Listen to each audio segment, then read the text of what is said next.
Hello বন্ধুরা, নমস্কার। কেমন আছো তোমরা সবাই? আশা করছি ভালো আছো আর সুস্থ আছো। আমিও ভালো আছি। তো চলো আজকে একটা ভিডিও নিয়ে চলে এসেছি, যেটা হচ্ছে ফুল ফেস থ্রেডিংয়ের ভিডিও। তো এখানে ফুল ফেস কিন্তু ফুল ফেস ওয়্যাক্সও করব, আবার থ্রেডিংও করব। কারণ নর্মাল ওয়্যাক্স দিয়ে যদি ফুল ফেস ওয়্যাক্স করা হয় সেক্ষেত্রে কিন্তু অনেক হেয়ার রয়ে যায়।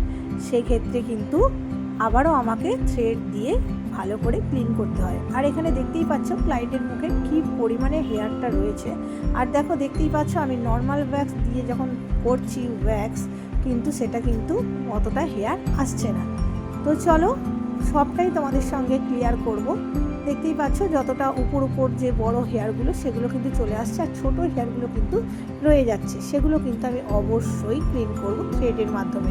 আর একটা ফুল ফেস থ্রেডিং করতে গেলে কিন্তু আমি তোমাদের সবসময় বলবো খুব সাবধানে, খুব কেয়ারফুলি এই থ্রেডিংটা করতে হবে। কারণ কারোর যদি সেনসিটিভ স্কিন হয়ে থাকে সেক্ষেত্রে কিন্তু তার মুখে লাল র্যাশেস বেরোবে। আর অবশ্যই র্যাশেস বেরোলে ভয় পাওয়ার কিছুই নেই। হ্যাঁ, অবশ্যই তোমরা ঠান্ডা বরফ জল মুখে দেবে।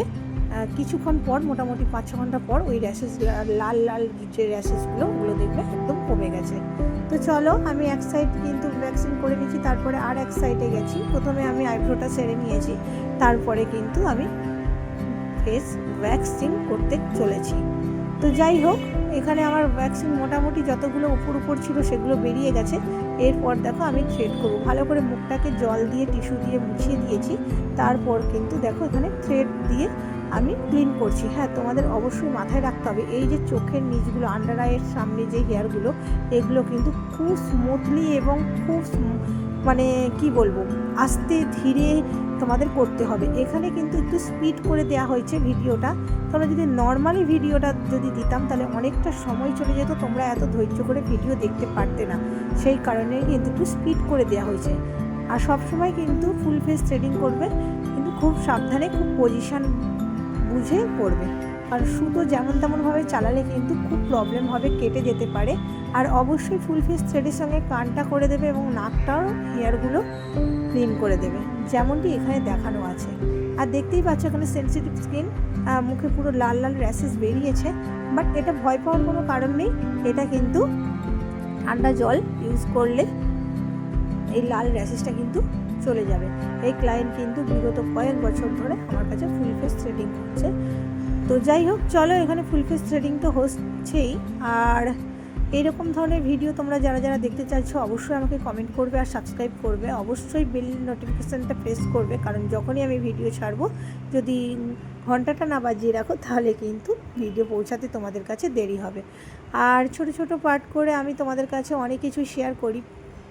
পার্লারের যত কাজ আছে A to Z সমস্ত কিছু আমি তোমাদের সঙ্গে যেভাবে পারি, যেমনভাবে পারি, যখন যেভাবে সময় পাই সেভাবে কিন্তু শেয়ার করি।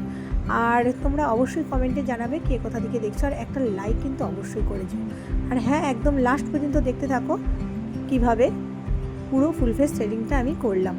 তো যাই হোক, ফুল ফেস থ্রেডিং করার পরে আর একটা জিনিস যেটা তোমাদের অবশ্যই করতে হবে, ভালো করে ঠান্ডা জল দিয়ে মুখটাকে মুছিয়ে নিতে হবে। কারণ পুরো ফুল ফেসটাই কিন্তু একদম মানে গরম হয়ে যায়। আর ভালো করে ঠান্ডা জল দিয়ে বারবার করে টিস্যু সুন্দর করে চেপে চেপে মুছে দিতে হবে স্কিনটাকে। আর এবং স্কিনটাকে একদম ঠান্ডা করে নিতে হবে।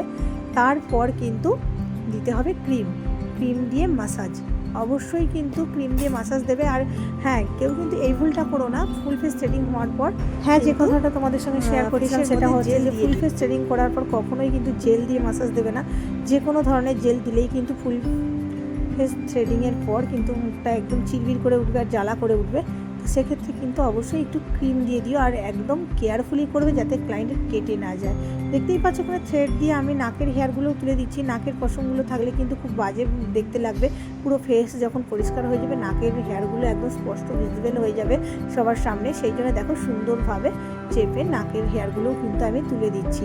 আর হ্যাঁ, এরপর কিন্তু ক্রিম দিয়ে অবশ্যই কিন্তু মাসাজ দেবে। কারণ অবশ্যই ক্রিম দিয়ে মাসাজ দেওয়ার জন্য কিন্তু আমাদের স্কিনটা কিন্তু একদম নর্মালে আসবে। নালে এতক্ষণ যে স্কিনের ওপর আমাদের থ্রেড চললো সেটা কিন্তু ক্লায়েন্টের জ্বালা পোড়াও করতে পারে। তো যাই হোক, চলো আজকের মতো ভিডিও এখানেই। দেখা হচ্ছে আবার নেক্সট নতুন কোনো ভিডিওতে। সবাই সুস্থ থেকো, ভালো থেকো, আর অবশ্যই কিন্তু এন্ড পর্যন্ত ভিডিওটা দেখো। আর একদম শেষ পর্যন্ত ভিডিওটা দেখো, তাহলেই বুঝতে পারবে যে কতটা স্কিনটা স্টেবেলে আসলো আর কতটা কীরকম হলো, ক্লিন হলো মুখটা। আর হ্যাঁ, আবারও বলবো খুব কেয়ারফুল করেই কিন্তু ফুল ফেস থ্রেডিংটা করবে। যারা ফুল ফেস থ্রেডিং করতে ভয় পাও যে করলে বেশি হয়ে যাবে, এরকম কোনো ব্যাপার না। যাদের হেয়ার মানে এটা শরীরের ওপর নির্ভর করে, তো যাদের যেভাবে হেয়ার গ্রোথ হয় সেভাবেই হবে। অনেক সময় কমেও যায়, কিন্তু হ্যাঁ এই নয় যে অনেক সময় অনেক বেড়ে যাবে, এরকম কোনো ব্যাপার না। আর হেয়ারগুলো থাকার ফলে মুখটা কীরকম কালো লাগছিল দেখো, আর হেয়ারগুলো তুলে দেওয়ার পর দেখো মুখটা কত সুন্দর লাগছে, একদম সুন্দর পরিষ্কার লাগছে। তো যাই হোক, চলো আজকের মতো টাটা, দেখা হবে নেক্সট ভিডিওতে। তোমরা দেখতে থাকো একদম শেষ পর্যন্ত।